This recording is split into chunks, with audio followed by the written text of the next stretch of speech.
é compulsória, ela é obrigatória na quase totalidade dos casos, só excepcionados aqueles que tratam sobre direitos indisponíveis, intransigíveis. É o direito disponível transigível, direito disponível intransigível. Direito disponível transigível, a gente pode imaginar que ele é transigível na forma, por exemplo, alimentos. Alimentos é irrenunciável.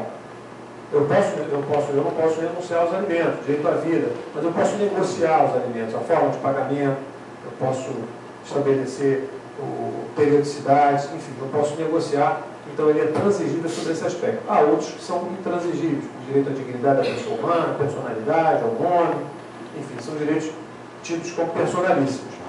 Dessa forma, a mediação, ela é compulsória nas ações de família e voluntária em todo o restante de demandas que a gente tiver. Bom, o Código de Processo Civil, ele trata basicamente da mediação judicial. Parece até uma contradição entre falar entre judicial e mediação.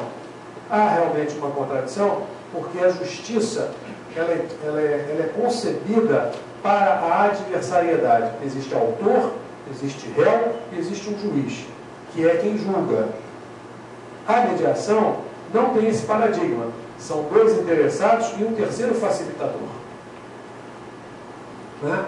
O mediador é como um pai ou uma mãe que negocia entre os dois irmãos para que eles não briguem mais e consigam conviver em paz. O espírito é esse. Seja em relação a duas pessoas que estão antagonizando, seja em relação às duas empresas, seja em relação a dois países, duas potências. O espírito da mediação e os princípios que a informam são sempre os mesmos. Bom, no artigo 167 do Código de Processo Civil, nós temos a disciplina de como, muito conveniente, porque nos diz a diferenciação do legislador entre mediador e conciliador. O mediador tem lugar quando há um vínculo entre as partes, entre os interessados, entre os mediandos. E o conciliador é quando não existe esse vínculo. Olha, eu não consigo enxergar onde não exista um vínculo quando as partes estão em disputa. Salvo se eu estou andando na rua, esbarro com uma pessoa e aí não tem um vínculo absolutamente com isso, vira uma ação. Qualquer outra hipótese de disputa é precedida de algum tipo de vínculo mais ou menos extenso e mais ou menos intenso.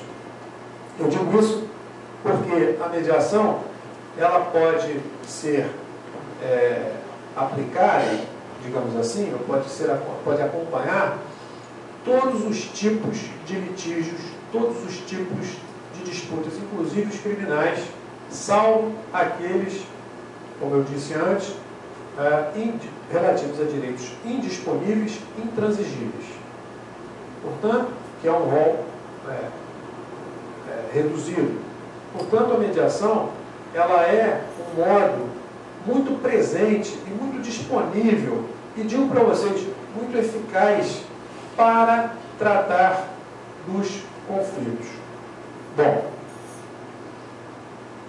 vai ter que haver uma mudança de paradigma, uma mudança de conceito, porque a plateia aqui é formada basicamente por advogados e acadêmicos, e todos estão treinados e muito capacitados para as petições iniciais, para as contestações, para as apelações, as contrarrazões, as sustentações orais, as audiências, sempre com um viés, uma característica de adversariedade.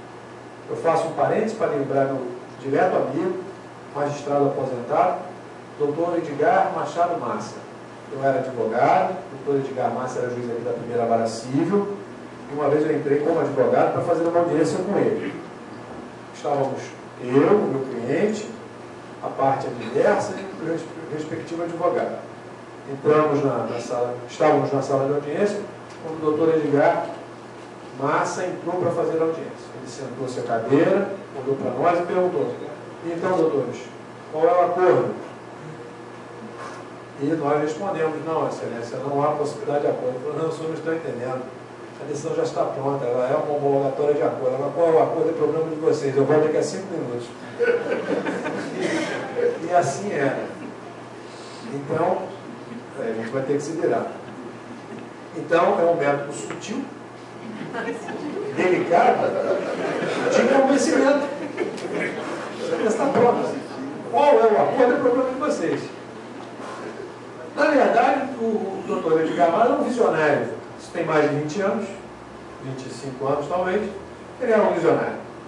Estava dizendo para a gente que em 2016 entrar em vigor uma lei e a gente já estava se antecipando a ela. Porque é um direcionamento para nós, que somos operadores do direito, para a utilização de métodos mais adequados para a resolução de conflitos. E a gente abre um parênteses nesse sentido. Por quê? Na década de 70, nos Estados Unidos, um sujeito chamado David Frankel concebeu um sistema diferente de acesso à justiça. Ele parava em frente ao tribunal lá de Washington e ficava olhando para a corte, dizendo: isso aí não pode ser uma casa de justiça, tem alguma coisa errada nisso aí. Esse prédio vestudo, com essas colunas em mármore de Carrara, com essa arquitetura greco-romana, essa escadaria, esses guardas perfilados, isso não pode ser uma casa de justiça, tem uma coisa errada aí. O cidadão comum não vai entrar aí, ele não é atraído para ir para entrar com o processo. E, de fato, ele tinha uma inspiração. E ele desenvolveu, então, o que hoje é conhecido como o sistema multiportas, ou tribunal multiportas. O tribunal multiportas nada mais é do que um conceito amplificado ao extremo do que se entende por acesso à justiça. O que é o acesso à justiça garantido pelo artigo 5º, inciso 35 da Constituição Federal e repetido pelo Código de Processo Civil no artigo 2º? O que é o acesso à justiça? É um direito, é uma garantia para o cidadão? Não. O acesso à justiça é um ônus. Salvo para o advogado. Aliás, até para o advogado. Mas é um ônus. O advogado, pelo menos, está lá atrás dos seus honorários, defender o seu cliente. Agora, para a parte, é um ônus.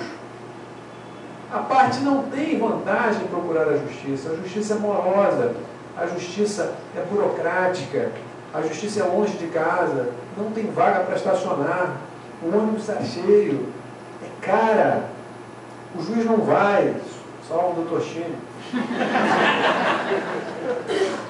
É muito difícil litigar hoje. Eu estou errado? Certíssimo. Sabem por que é difícil? Não é por deficiência dos magistrados, muito menos dos serventuários. Tampouco dos promotores ou defensores ou dos advogados. É pelo desequilíbrio na judicialização. Eu recebo por dia no meu gabinete, e aí é uma desgraça, porque antigamente o processo era físico, e ficava na secretaria. Ele só ia para o gabinete quando a gente pedia, traz o processo. Hoje é eletrônico. Quando eu abro o meu computador de manhã, eu esperto o meu token, vem aquela lista de processos. Aí eu não tenho o que fazer, porque ele é eletrônico. E fica me dizendo ali, que ele está em vermelho, dizendo: está atrasado, está atrasado. E o CNJ em cima da gente. Bom, então, hoje, o sistema de justiça, o acesso à justiça, não é uma garantia constitucional, nem um princípio do Estado de Direito e de um regime democrático. É um ônus para a parte, por conta desse desequilíbrio na judicialização. Por isso é que o sistema de tribunal multiportas nada mais é do que um conceito amplificado de acesso à justiça que, para compreender as formas mais adequadas para a resolução de cada tipo de conflito. Ora, eu preciso movimentar um aparato judiciário caro, lento, burocrático, para trocar um celular? Não deveria precisar. Eu não deveria precisar de um sistema de justiça para religar uma linha telefônica, um acesso à internet ou uma TV a cabo. Eu não deveria precisar. No entanto, em razão da inoperância recorrente das empresas e da deficiência das agências reguladoras, por força de outros fatores políticos e culturais, o cidadão se vale do permissivo constitucional, da garantia constitucional, e não procura mais a empresa. Vai direto à justiça, porque sabe que ali ele vai conseguir a solução do seu problema, ainda que seja caro, que seja demorado e que seja burocrático. Mas ele vai conseguir. Principalmente se for no Rio de Janeiro. Se for em São Paulo, o sujeito está perdido. Mas aqui no Rio de Janeiro ele consegue o melhor tribunal do país, não tem a menor dúvida disso. De qualquer forma, no sistema de tribunal multiportas, há outras modalidades de acesso à justiça e de resolução de conflitos. Portanto, o acesso à justiça perde aquela característica de ser apenas a obtenção de uma decisão judicial homologatória, ou condenatória ou declaratória. Passa a ser constitutivo, passa a ser a resolução do conflito. Nós tiramos o foco do litígio e colocamos o foco no conflito. Nós tiramos o foco da adversariedade, do confronto e colocamos o foco na solução. E essa solução, pela mediação e pela conciliação, são soluções negociadas, construídas com a participação fundamental dos próprios interessados, talvez com o auxílio de um facilitador, que é o mediador, é um técnico especializado em resolução de conflitos.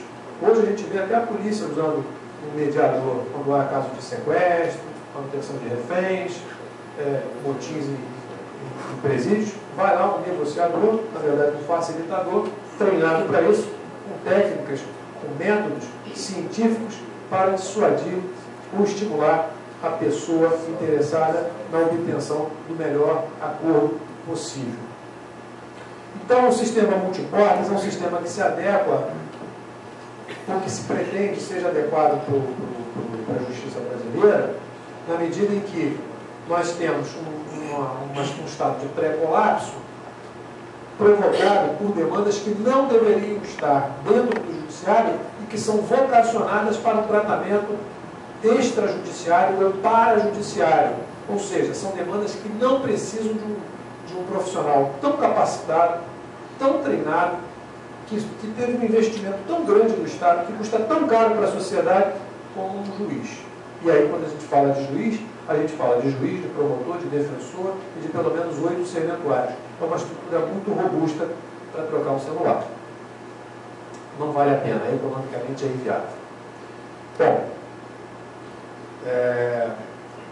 Bom, o sistema multiportas, ele nos traz algumas vantagens. Primeiro, eu posso escolher qual é o método que eu vou usar para resolver o meu conflito. Isso pode ser desde uma negociação direta, eu falo com a empresa, eu falo com o vizinho, eu falo com quem eu tenho algum tipo de conflito, algum tipo de disputa.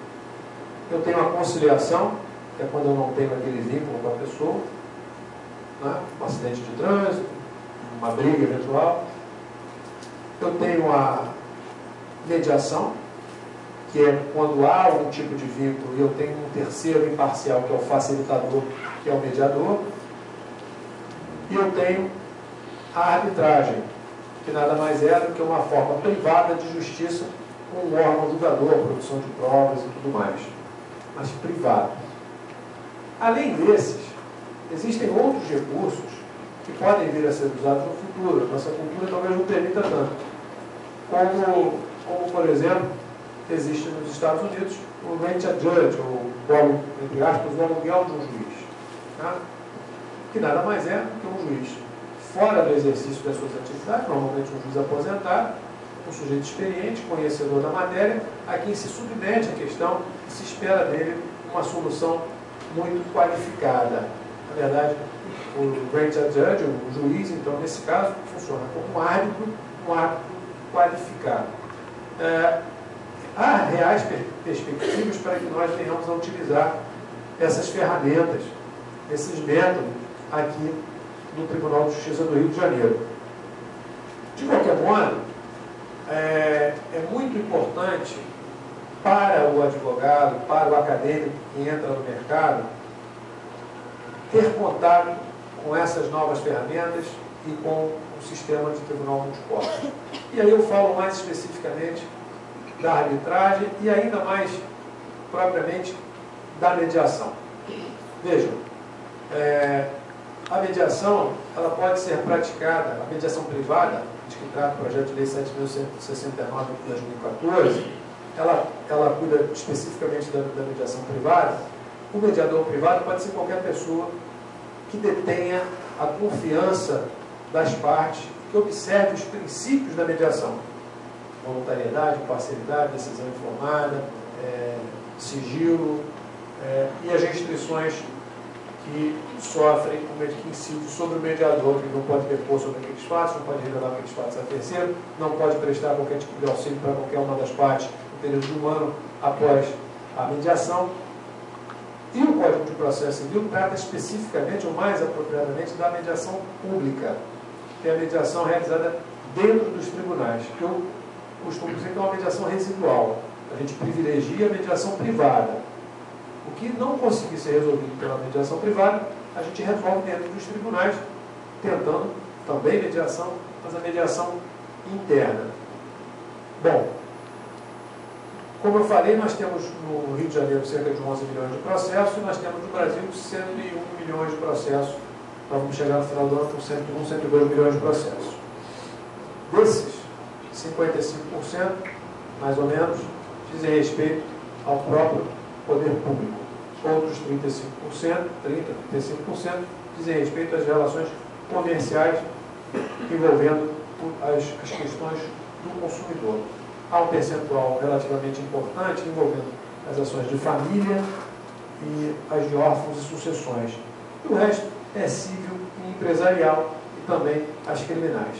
Bom, com a preferência do direito positivo, Código de Processo Civil, projeto de lei 7.169 de 2014, pelos métodos alternativos de resolução de conflitos, entende-se que uma grande parcela desses casos, desses processos já existentes e de outros que venham a ser ajuizados,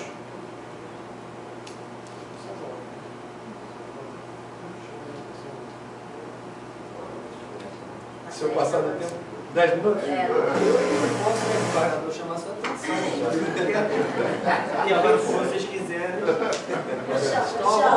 Eu estou cheio. Eu chamo, 10 minutos. Eu estou cheio de juízo. Juízo de direito. Então, já estou terminando, não vou cansar mais. É importante o estagiário, o acadêmico, principalmente o profissional de direito, observar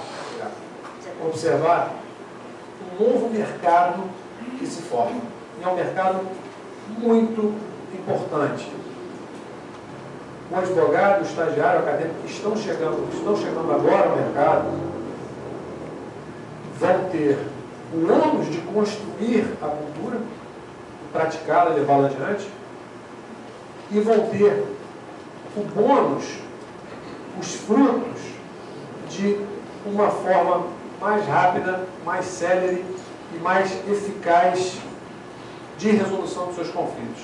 O advogado, então, deixa de ter aquela característica preferencial pela adversariedade, pela litigância, e passa a funcionar muito mais como um consultor, como um orientador